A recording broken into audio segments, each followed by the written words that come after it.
नमस्कार, आदाब, सत श्री अकाल, गुड इवनिंग। मेरा नाम है निशांत और मैं आज आपको सुनाने वाला हूँ अमेरिका की एक मिस्टीरियस कहानी के बारे में। और उसको सुन के आपको बहुत मज़ा आएगा।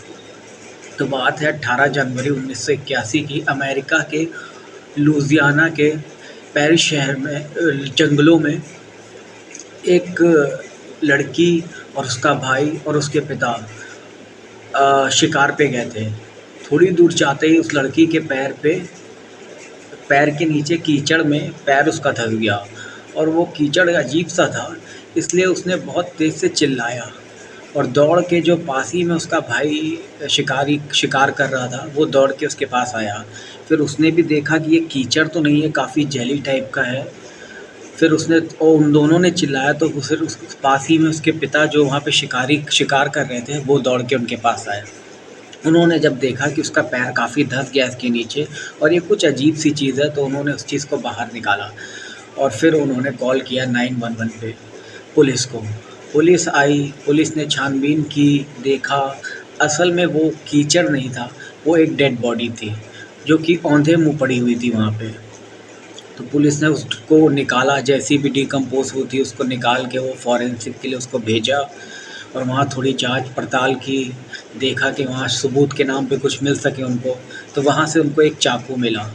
खैर, जब वो जितनी भी डिकम्पोज़ बॉडी थी उसको डॉक्टरों ने उसका पोस्टमार्टम किया, पता लगाने की कोशिश की कि आखिर ये कौन है।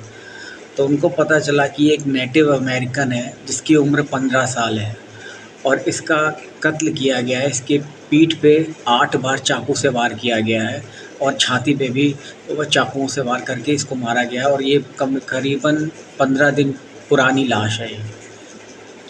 और जब उसका क्योंकि ये बात 1981 की थी, तो उस समय ज़्यादा डीएनए वगैरह या कोई बहुत ज़्यादा हाईटेक टेक्नोलॉजी थी नहीं जिससे और भी ज़्यादा कुछ पता चल सके। तो उनको पता चला कि ये लड़की की लाश है। उन्होंने जब उसका पोस्टमार्टम वो किया, उसका पोस्टमार्टम किया, फिर उसके हाथ देखे तो जो उसके नाखून थे वो काफ़ी वेल ऑर्गेनाइज़ थे, तो उससे पता चला कि ये लड़की अपने ऊपर काफ़ी साफ़ सुथरा और काफ़ी अच्छा रखती थी अपने आप को, उसके नाखून से पता चल रहा था। फिर डॉक्टरों ने उसके स्किन को देखा, जो कि उसकी स्किन पे कुछ नाम गुदे हुए थे, जो कि वहाँ की नेटिव लड़कियाँ अक्सर गुदवाया करती थी उस टाइम पे, जो कि डेविड नाम, माइकल और जोसेफ, इस तरीके के नाम वो लिखा करती थी। जैसे कि अगर वो कहीं घूमने गई, वो किसी ग्रुप से जॉइन हुई, उस ग्रुप में जो बंदे हुए उनसे उनकी दोस्ती हो गई, तो वो एक दूसरे का नाम अपने हाथ पे गुदवा लिया करते थे। तो उससे उस तरीके की उस समय ये प्रथा थी, तो उससे उन्होंने ये अंदाज़ा लगाया। खैर, उन्होंने और छानबीन की तो वहाँ से उनको चाकू भी बरामद हो गया। फिर पुलिस को, क्योंकि उसका शक्ल तो थी नहीं, उस तो पहचान में तो आ नहीं सकती थी कि वो लड़की आखिर है कौन, और ना ही इतनी टेक्नोलॉजी थी उस समय कि इससे पता लगाया जा सके कि आखिर ये कॉल ट्रेस की जा सके या मोबाइल फ़ोन वगैरह हों जिससे कि पता लगाया जा सके कि ये लाश किसकी है और यहाँ कैसे आई। तो पुलिस ने वही तरीका अपनाया कि जितनी भी मिसिंग कंप्लेंट थी वो देखना शुरू की, कितने लापता लोग हैं उनके बारे में पता लगाना शुरू किया कि जिससे पता चल सके कि ये लड़की कौन है और कहाँ से आई है।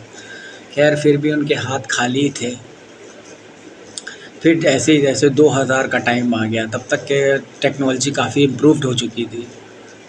तो जो क्ले आर्टिस्ट होते हैं, उन्होंने उस बॉडी का क्ले बनाया। क्ले से कुछ शक्ल तो बन गई, लेकिन वो काफ़ी अच्छी नहीं थी, काफ़ी पहचानने लायक ऐसी नहीं थी, क्योंकि वो क्ले से बहुत ही पुराने ज़माने टाइप की क्ले आर्टिस्टों ने बनाया था, इसलिए वो ज़्यादा पहचान में आ नहीं सकी। फिर ऐसे ही करते करते ये केस मीडिया में आया, उस क्ले तस्वीर को मीडिया में दिया गया, तब भी कुछ ज़्यादा ख़ास पता नहीं चला। ऐसे ही करते करते पुलिस ने उस समय एक सीरियल किलर को पकड़ा जिसका नाम हेनरी था। उससे पूछा तो ये एक अलग ही भसड़ था।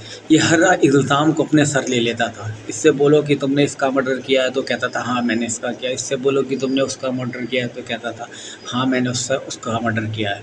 तो पुलिस ने ऐसा क्रॉस चेक करने के लिए पूछा कि ठीक है, जिस लड़की की लाश उनको लुधियाना के जंगलों में मिली थी, उसके बदन पे कुछ वार किए गए थे चाकू से।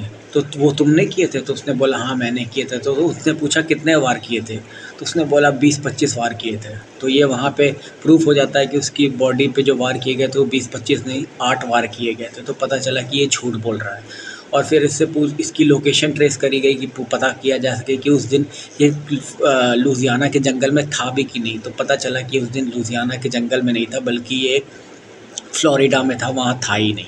तो ये जानबूझ के ऐसा कर रहा था। पुलिस ने पूछा इससे कि आप तुम ऐसा क्यों कर रहे हो? तो वो बोला कि मुझे सीरियल किलर बनना है और तो मुझे 100 से ज़्यादा मर्डर करने हैं, इसलिए जो भी मर्डर का केस आप मुझ पे डालना चाहते हैं तो बेशक आप डाल सकते हैं। मुझे फ़ेमस होना है कि मैं कोई बड़ा सीरियल किलर बनना चाहता हूँ। पुलिस को लगा कि ये पागल आदमी है, इसको हटाया यहाँ से। फिर आया 2014 का दिन।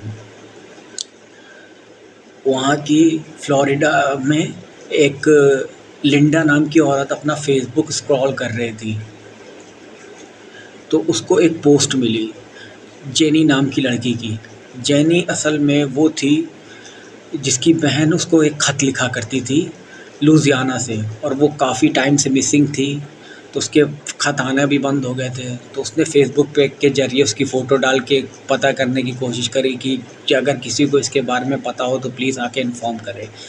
चूँकि लिंडा जो थी वो 911 के कॉल ऑपरेटर में काम करती थी। जैसे हमारे यहाँ देश में 112 होता है जो लेडीज़ के लिए होता है, जो कॉल रिसीव करती हैं कोई भी प्रॉब्लम होता है, वैसे ही वो 911 में काम करती थी एज़ अ ऑपरेटर। तो उसने फ़ेसबुक पे जब वो देखा तो उसको इस केस के बारे में थोड़ी बहुत जानकारी थी। तो उसने जेनी से बात करने की कोशिश की। तो जेनी ने बताया कि मेरी बहन लुधियाना में एक हॉस्टल में रहती थी और वो मुझे अक्सर ख़त लिखा करती थी। उसका नाम कैरोल एन था और वो उसका ख़त कुछ समय से आना बंद हो गया। और चूँकि अब 2014 आ गया, बात 1981 की है, करीबन 30 साल से भी ऊपर हो चुका है, उसकी कोई खोज खबर नहीं है। पर उसकी फ़ोटो मेरे पास है। और चूँकि एक बहुत बड़ा ब्रेक थ्रू था लिंडा के लिए, तो लिंडा ने अपने अफ़सर से जाके इसके बारे में बात करी कि मुझे एक जेनी नाम की लड़की मिली है जो कि उस बॉडी से रिलेटेड है, कि वो बोल रही है कि वो उसकी बहन है कैरोल एन। तो उन लोगों ने जाके जेनी से बात करी तो जेनी ने बताया कि हाँ हाँ कैरोल एन की मेरे पास फ़ोटो है और वो मेरी बहन थी। वो अक्सर घूमने फिरने निकल जाती थी हाई जैकिंग के लिए। हाई जैकिंग उसको कहते हैं जैसे कि जो भी घूमना चाहता है पर उसके पास पैसे नहीं है या पैसे नहीं खर्च करना चाहता, तो जहाँ भी रोड पे जा रहा होता है वो लिफ्ट मांग के अपनी मंजिल तक जाता है, उसको हाई जैकिंग बोलते हैं। तो कैरोल एन भी ऐसे ही करती थी। वो हाई जैकिंग करके इधर-उधर घूमने जाया करती थी और वापस आ जाया करती थी और सारे पल जो वो बिताया करती थी उसको लिख के अपनी बहन को लेटर में लिखा करती थी। पर क्योंकि बहुत दिनों से उसके बारे में कुछ पता नहीं चला था, इस वजह से जेनी बहुत परेशान थी।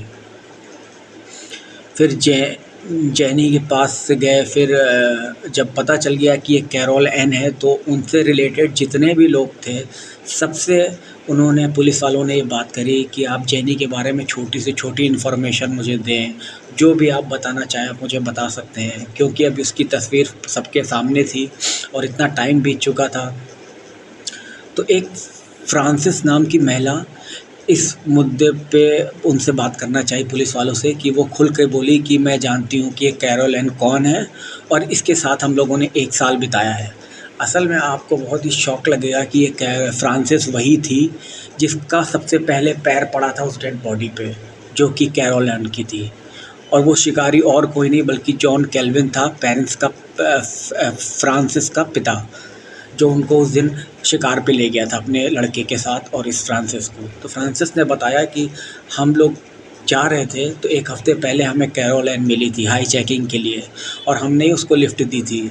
फिर हमने उससे बोला था कि तुम कहाँ रहोगी, तो उसने बोला कि मैं होटल में रहूँगी। तो हमारे फादर ने बोला था कि तुम होटल में मत रहो, हमारा घर है, हमारे साथ रहो, हमारी वाइफ़ है और 2 बच्चे भी हैं। तो हमारे फादर उसको अपने साथ लाए थे। तो हमारे घर में उसने 1 हफ़्ता हमारे साथ रही थी। चूँकि मेरी उस समय 13 साल उम्र थी, तो 1 हफ़्ते तक तो कैरोल हमारे साथ रही। फिर अचानक से एक दिन वो चली गई। तो मैंने अपने पिता से पूछा कि वो कैरोल स्कूल से मैं लौट के आई, मैंने पूछा कैरोल एन कहाँ है? तो फिर पिता ने कुछ बताया नहीं। चूँकि हमारी हिम्मत भी नहीं थी पिता से पूछने की कि कैरोलिन कहाँ गई, क्योंकि पिता उसके काफ़ी क्रूर थे, उनसे कोई बात नहीं करता था क्योंकि वो मार-पीट करने लगते थे, तो जितना बोलते थे उतना उनको करना होता था, तो उन्होंने ज़्यादा उसके बारे में पता भी करने की कोशिश नहीं की। चूँकि अब ये खबर अखबार में आ गई थी, फ़ोटो उसकी क्लियर हो चुकी थी कि अब कैरोल एनी ही है, तो उसको अंदाज़ा हो चुका था। कहीं न कहीं अभी भी उसको थोड़ा शक था कि शायद वो कैरोल एनी थी, जिसका पैर उसके ऊपर पड़ा था, और उसको ये था कि शायद इसका इन्वॉल्वमेंट उसके पिता के साथ हो, शायद। वो कन्फर्म नहीं थी अभी भी, क्योंकि उसकी हिम्मत नहीं थी उनसे इसके बारे में पूछने की, लेकिन पुलिस वालों के सामने उसने ये सब बताया। फिर पुलिस वालों ने इसकी गहरी छानबीन की और फिर उन्होंने जॉन केल्विन से इस बारे में बात करी। तो जॉन केल्विन ने इसके बारे में कबूल किया। चूँकि मैं आपको एक बात और बताना भूल गया